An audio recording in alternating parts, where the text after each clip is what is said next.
Eh, Halo, selamat pagi semua teman-teman. Kali ini gue akan membawakan podcast yang membahas mengenai kedua film yang sedang booming, yang sedang ramai jadi perbincangan publik. Nah, apa aja sih kedua film itu? Nah, di podcast kali ini gue akan membahas kedua film, yaitu film Squid Game dan film Parasite. Nah, dalam podcast ini gue nggak sendirian bakal ngebahas dua film tersebut.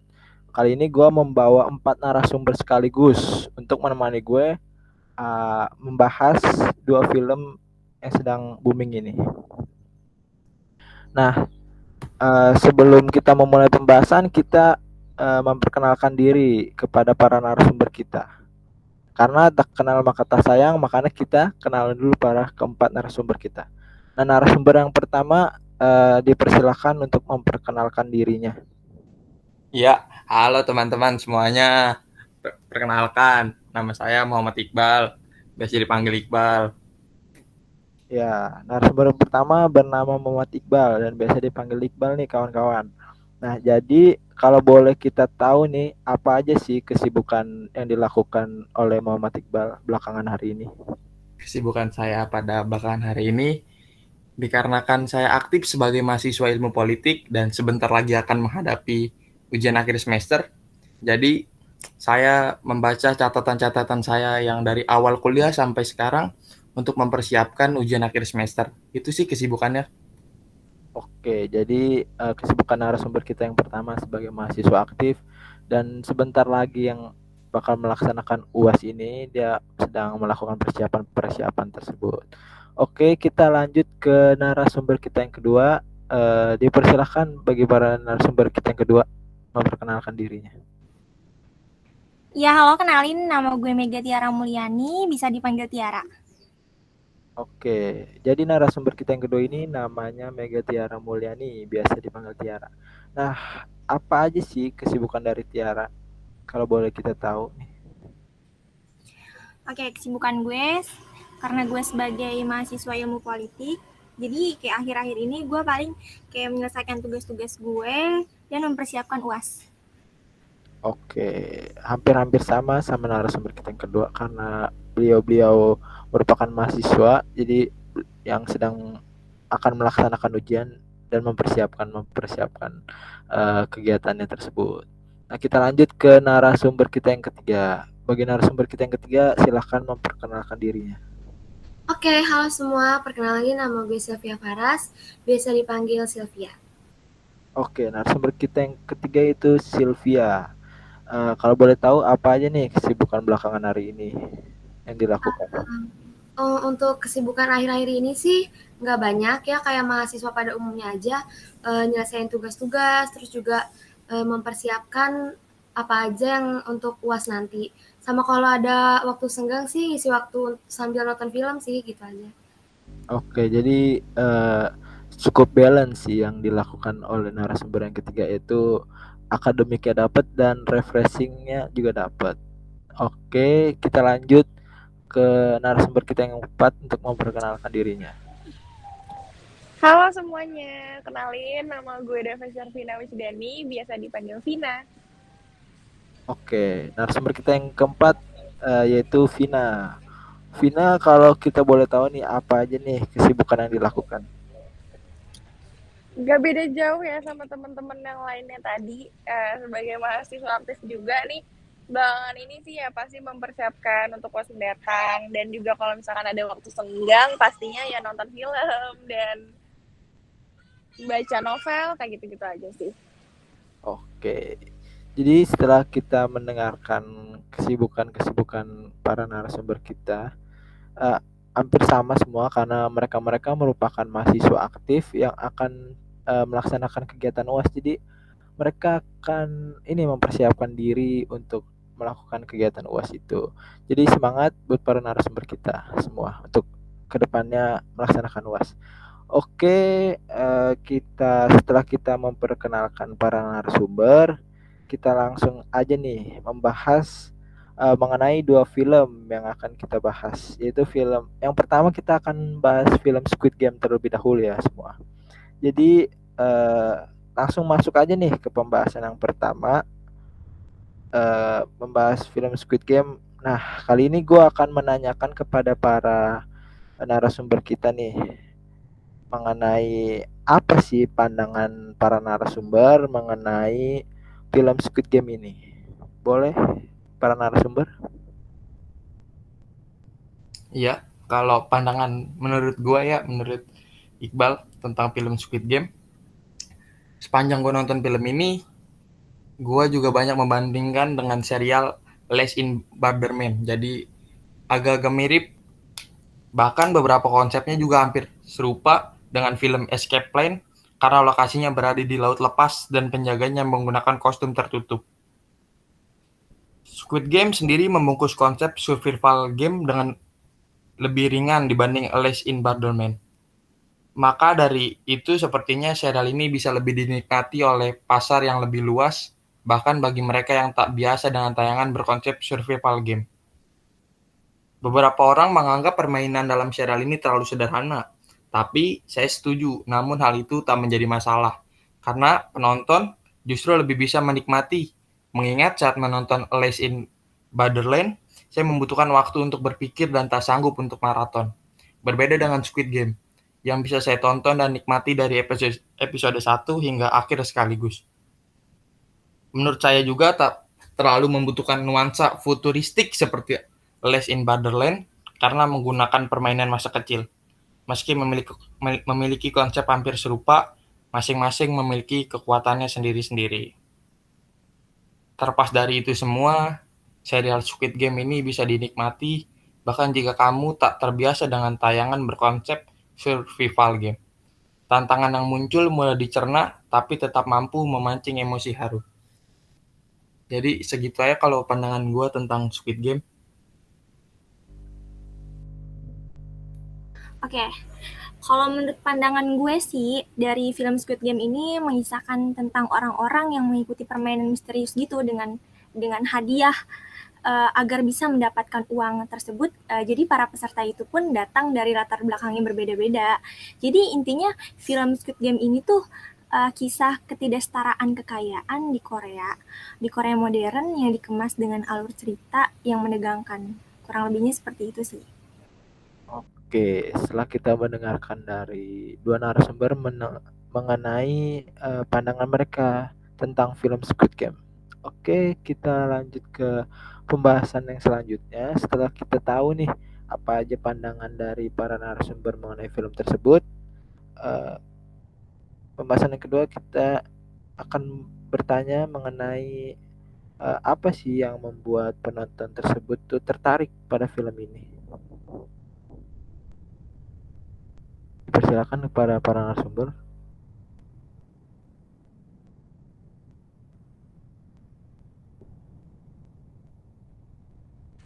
Oke, kalau bisa dibilang ya kenapa bisa penonton tuh sangat tertarik banget sama film ini. Contohnya gue sendiri ya. Karena set film ini tuh sangat real banget dan sinematografi yang begitu baik yang ngebuat mata penonton sangat dimanjakan di sepanjang film dan di sepanjang 9 episode Squid Game ini, dan juga kayak permainan-permainan yang umum lah di Indonesia pun juga banyak permainan yang kita tahu gitu. Jadi nggak heran sih kalau misalkan banyak banget sih penonton yang tertarik sama film ini. Tuh, itu sih dari aku. Oke, kalau menurut gue sih yang bikin penonton tertarik dari film ini tuh karena sebenarnya alur ceritanya menarik banget, sama dia mengembangkan game-game masa kecil untuk dijadikan game survival kayak gini tuh benar-benar membuat kayak orang-orang tuh penasaran kenapa sih kok bisa game-game ini dibuat jadi film yang benar-benar menarik banget.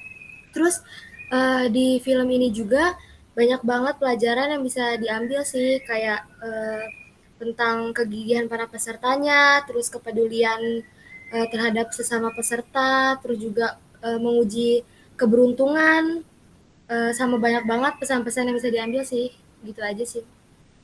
Oke, jadi berikut pandangan mengenai hal yang menarik dari film Squid Game menurut para narasumber kita. Oke, kita lanjut ke pembahasan yang selanjutnya ya. Jadi setelah kita membahas hal yang menarik dalam film tersebut, kita bakal membahas ini nih, bagaimana yang dilakukan dalam film tersebut untuk memperoleh keuntungan yang dituju dalam film tersebut. Gue lagi ya kalau boleh jawab ya. Menurut gue sih mereka pintar dalam film ini tuh pintar. Mereka menargetkan orang-orang yang terlilit utang atau yang memiliki masalah dengan uang, hingga mereka tuh pasti dong tergiur akan tawaran yang mereka suguhkan, apalagi melihat nominal yang ditawarkan mereka tuh sangat besar. Mereka pun pastinya langsung mengikuti permainan tersebut, tapi mereka tidak tahu apa sih sebenarnya permainan yang mereka mainkan gitu. Dan dalang dari game ini tuh para konglomerat yang hanya asik menonton di belakang layar dan bergurau ria melihat para pemain mempertaruhkan nyawa mereka.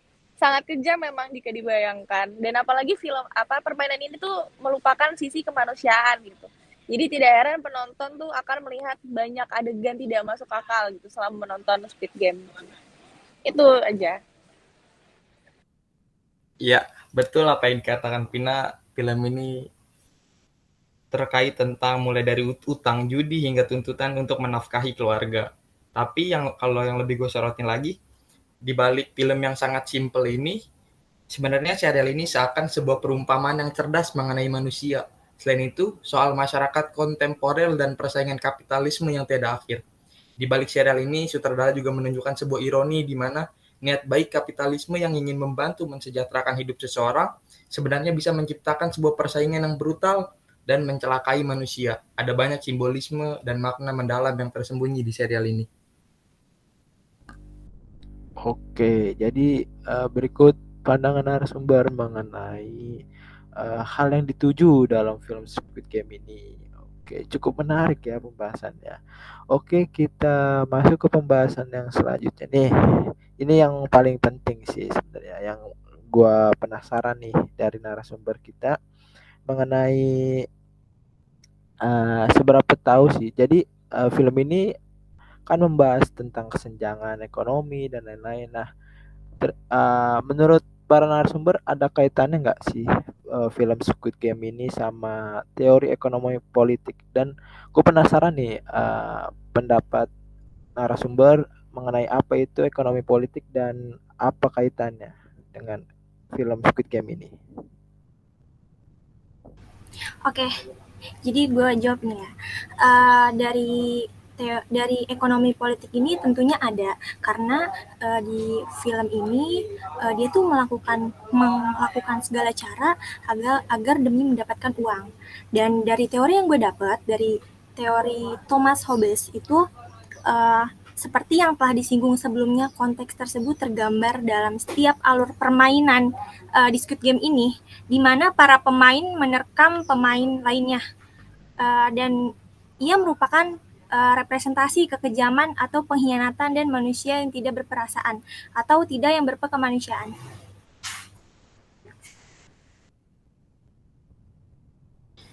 Oke, kalau menurut gue sih kaitan film Squid Game ini sama ekonomi politik, kita bisa lihat dari kasus para pesertanya, ada kemiskinan dan kolonisme politik juga. Dari kemiskinan tersebut kita bisa lihat dari salah satu tokoh utama yang bernama Gi-hun. Dia dipecat oleh perusahaan fiktif, lalu dia memiliki usaha-usaha yang gagal, lalu dia sangat miskin sampai tidak bisa membiayai ibunya yang sakit dan membelikan hadiah ulang tahun untuk anaknya. Karakter dari sosok ini bisa disebut sebagai pekerja gagal karena dia tidak bisa mengangkat dirinya keluar dari kemiskinan gitu. Dalam indeks ini serial ini sangat berhubungan dengan distribusi kekayaan di suatu negara, yaitu Korea Selatan. Kalau untuk kolonisme politiknya, kita bisa lihat dari salah satu karakter utamanya juga, yaitu Chu Sang-woo. Dia seorang bankir investasi yang menjadi kontestan setelah dipermalukan karena menggelapkan dana dari perusahaan tempat ia bekerja. Seperti itu sih. Oke, kita udah menanyakan buat pembahasan ya kepada narasumber kita mengenai film Squid Game dan pendapat para narasumber sangat ini ya, sangat menarik. Setelah kita membahas mengenai film Squid Game, nah ada satu lagi nih film yang akan kita bahas. Nah, film apa sih? Seperti yang gue sebutin tadi, film yang akan kita bahas yaitu film Parasite. Nah, film Parasite sendiri ini juga cukup kontroversial ya, karena di film tersebut tuh mengenai kesenjangan juga hampir sama kayak film Squid Game. Nah, untuk lebih lanjutnya kita tanya aja ke para narasumber mengenai film Parasite ini. Nah, seperti pertanyaan yang sebelumnya mengenai film Parasite ini, apa sih pandangan menurut narasumber mengenai film Parasite ini? Ya, kalau pandangan gue menurut tentang film Parasite, film ini bercerita menyadarkan siapa manusia sebenarnya. Jika keduanya dibalut dengan alur trailer, maka Parasite dibalut dengan komedi satir, bahkan bisa dibilang komedi cerdas. Tak hanya sekedar perbedaan kasta sosial yang sering terjadi. Drama ini pun tentang si A yang miskin bisa dicintai oleh si B yang kaya raya. Film ini secara keseluruhan menggambarkan bagaimana Ki Taek yang menghalalkan segala cara untuk keluar dari jurang kemiskinan. Sementara itu, keluarga Park adalah sosok yang naif, terasa familiar dengan sikap keluarga Ki Taek atau kamu hanya berpura-pura seperti keluarga Park. Semuanya diperkuat dengan penampilan visual yang kontras sejak awal film. Kontras antara si miskin dengan si kaya, dengan lengkap dengan segala properti yang disiapkannya. Semuanya dibuat untuk menyajikan pergantian mood penonton yang dalam logikanya akan sangat mudah dipermainkan mengikuti alur cerita Parasite. Udah kalau pandangan gue tentang film itu. Oke, pandangan gue setelah nonton film Parasite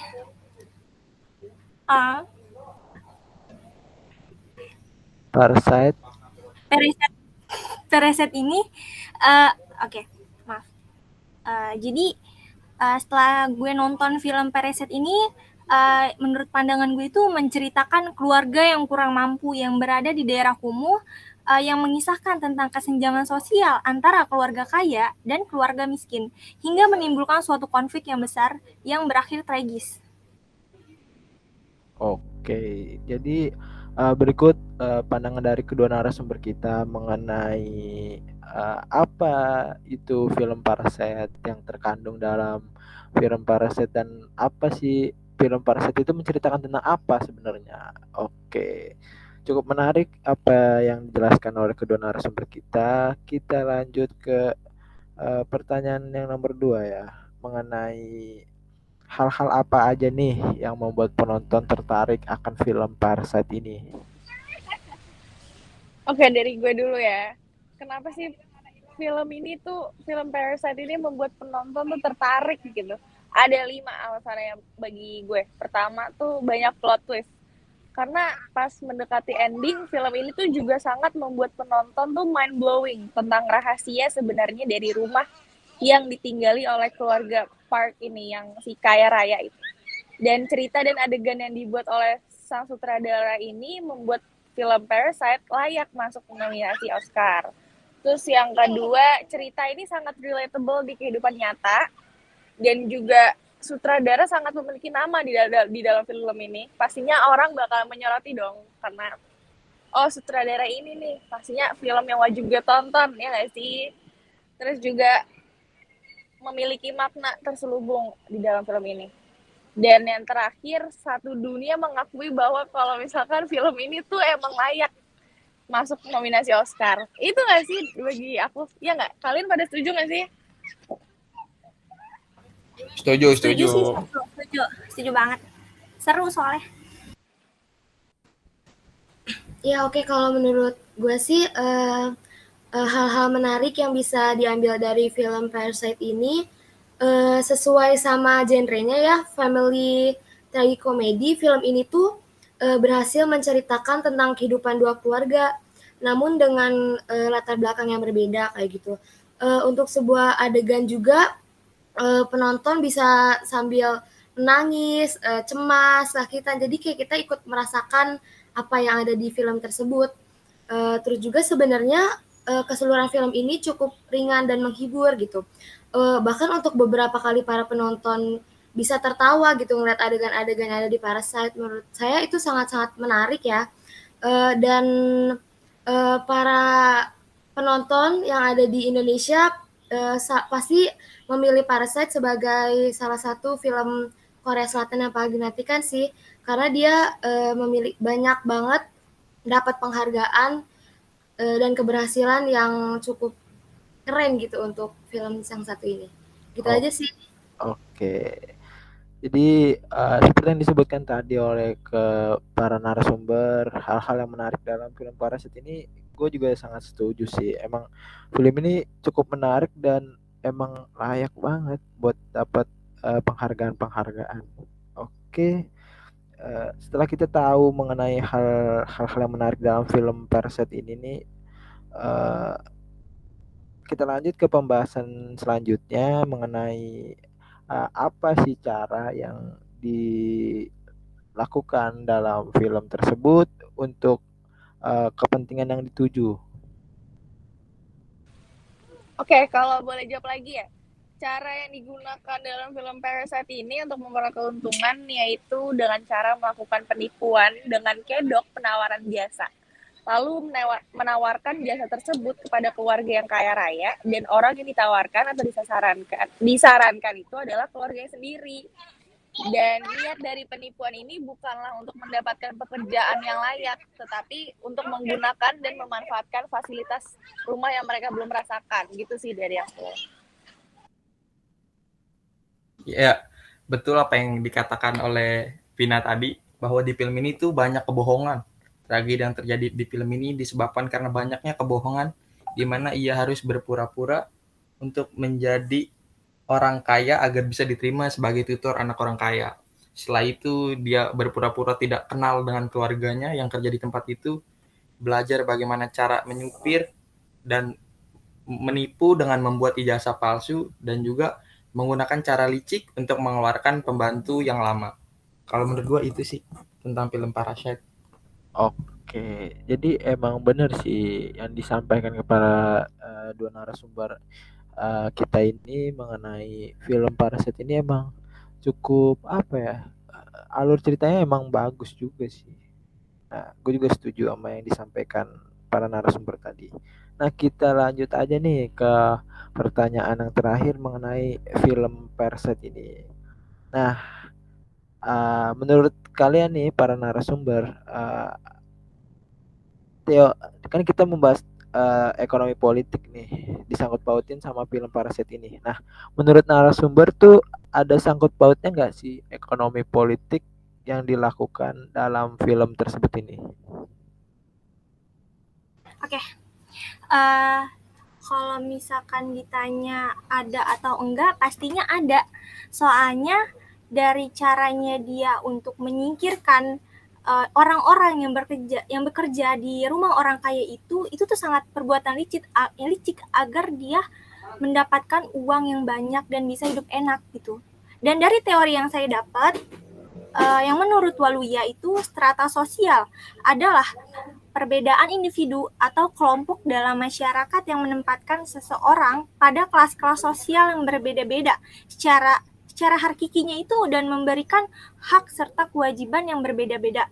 Namun diantaranya juga individu pada suatu lapisan sosial lainnya. Jadi sistem strata ini merupakan perbedaan penduduk atau masyarakat ke dalam kelas-kelas secara bertingkat yang diwujudkan dalam kelas tinggi, kelas sedang, dan kelas rendah. Oke, kalau menurut pendapat gua, film ini tuh mungkin ada kaitannya dengan ekonomi politik. Bisa dilihat dari beberapa bentuk representasi kemiskinan yang ada di film ini tuh digambarkan dengan sangat jelas ya. Seperti kayak rumah dari toko filmnya, lalu hidup sebagai pengangguran, cara orang miskinnya berperilaku seperti itu. Pasti dan film ini sangat relate dengan kehidupan nyata yang ada di Korea Selatan tentang kehidupan ekonominya, kehidupan politiknya. Kayak gitu aja sih menurut saya.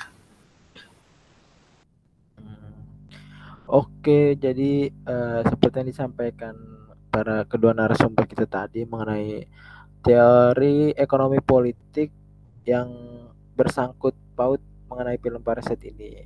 Nah, jadi setelah kita dengerin review film Squid Game dan Parasite tadi yang udah disampaikan para narasumber kita juga, gue sebagai host nih bisa sedikit nyimpulin nih dari podcast kali ini bahwa kedua film tersebut, film Squid Game dan film Parasite ini tuh emang agak dan mengandung ini ekonomi politik sih. Seperti yang disampaikan dari ini teori ekonomi politik yang disampaikan oleh Meriam. Nah, jadi ekonomi politik itu tuh suatu teori atau studi tentang peran kebijakan publik. Nah, di sini yang disorot kan kebijakan publik dan kesenjangan di dalam kedua film tersebut. Nah, kebijakan publik dalam mempengaruhi kesejahteraan ekonomi dan sosial dalam kaitan politik. Nah, jadi seperti halnya di film Squid Game tadi dibahas kesenjangan politik antara orang-orang yang nggak kuat dalam finansialnya, akhirnya mereka mengikuti game yang nggak nggak terlalu jelas tujuannya apa, intinya mereka ikut hanya ingin mendapatkan hadiah yang besar. Dan juga film Parasite tadi yang ada keluarga si kaya dan si miskin, dan keluarga si miskin yang awalnya ingin hidup lebih layak lagi dan menghalalkan segala cara agar walaupun itu hal yang tidak baik yang dilakukan untuk mendapai tujuan yang ingin dilakukan. Dan juga di sini ekonomi politik seperti yang disampaikan pada si Balam 1998, jadi ekonomi politik merupakan cabang ilmu sosial yang mempelajari hubungan antara individu dan masyarakat dan antara pasar dan negara menggunakan beragam alat dan metode yang sebagian besar diambil dari ekonomi, ilmu politik, dan sosiologi. Oke, dari podcast kali ini kita sudah membahas mengenai dua film yang sedang ramai di perbincangan publik, dan juga kita sudah mengulik apa saja hal-hal yang menarik, hal-hal yang menarik dan apa aja sih film tersebut. Dan setelah kita mendengarkan pandangan dari para narasumber kita, kita mengucapkan terima kasih terlebih dahulu kepada para narasumber yang bersedia melakukan podcast untuk mereview kedua film dan film tersebut. Oke. Kali ini sekian aja podcast dari gua. Kurang lebihnya mohon maaf, dan selamat siang semuanya dan salam sejahtera untuk kita semua.